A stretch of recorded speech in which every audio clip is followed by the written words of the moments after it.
What if the thing you've been chasing your whole life, the better life everyone talks about, is secretly draining your happiness instead of building it? Think about it for a second. You upgrade your phone, and for about 3 days you feel unstoppable, like you finally caught up with the world. Then suddenly someone walks into the room with the newer model and boom, that little spark disappears like it was never there. Same thing with cars, houses, jobs, even relationships sometimes. We're living in a culture that constantly whispers, level up, get more, do better, don't fall behind. And yeah, on the surface, it sounds motivating, right?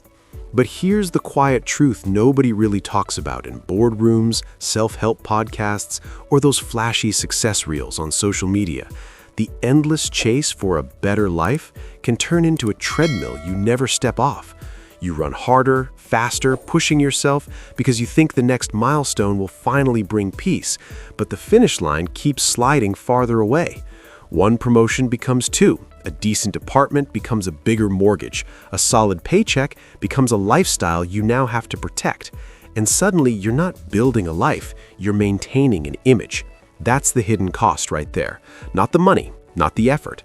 The cost is your mental space, your calm, your ability to sit still and say, this is enough. Most people never notice the moment when ambition quietly turns into pressure. It doesn't show up like a loud alarm. Nah, it creeps in slowly. You start comparing your life to someone you barely know online. A friend posts vacation photos in Santorini. Another one shows off a new Tesla. And without realizing it, your brain starts doing that sneaky math. Am I behind? And just like that, satisfaction disappears. What's wild is that 20 years ago, most people compared themselves to their neighbors, maybe the guy down the street with a nicer lawn. Today, you're comparing your life to millions of carefully edited highlight reels. That's not competition, that's psychological overload. And here's the twist that hits people later in life like a brick. The better life they worked so hard for often comes with invisible bills. Longer hours, less sleep, conversations that revolve around stress instead of dreams. You're sitting at dinner scrolling through emails because the lifestyle you built now requires constant maintenance. The crazy part? From the outside, it still looks like success. Nice house, solid career, vacations once a year. But internally, there's this quiet voice asking, why do I feel more anxious now than when I had less? That's the paradox nobody advertises. Progress is powerful, sure, but endless dissatisfaction is exhausting. And look, wanting improvement isn't the villain here. Growth is part of being human. The real trap is believing that happiness lives one upgrade away.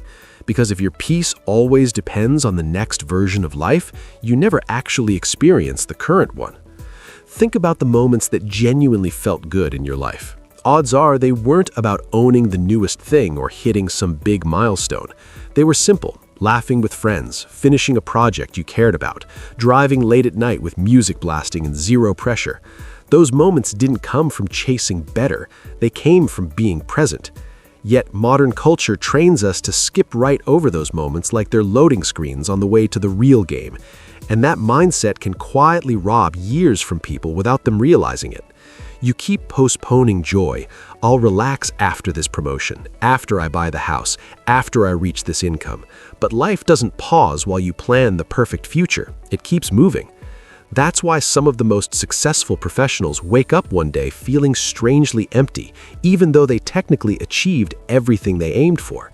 They climbed the ladder, but nobody told them the ladder was leaning against a wall they didn't even care about. The hidden cost isn't failure. It's success that doesn't match your real values. That's the kind of thing that makes people question everything at 40 or 50 years old. And here's where it gets interesting. The people who seem the most grounded aren't always the richest or the most famous. They're usually the ones who figured out when to stop chasing and start appreciating. They still grow, still aim higher, but they don't let comparison hijack their peace. They understand something simple but powerful. Life improves more from clarity than from constant upgrades. When you know what actually matters to you, freedom, creativity, family, meaningful work, the pressure to impress everyone else fades real quick. Suddenly the game changes.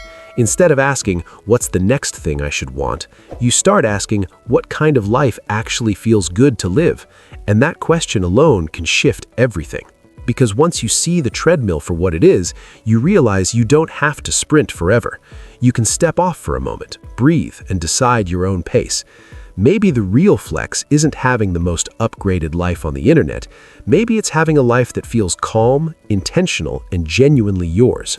So, here's a question for you. Be honest with yourself for a second. Are you chasing a life that truly makes you happy, or are you chasing a version of better that the world told you to want?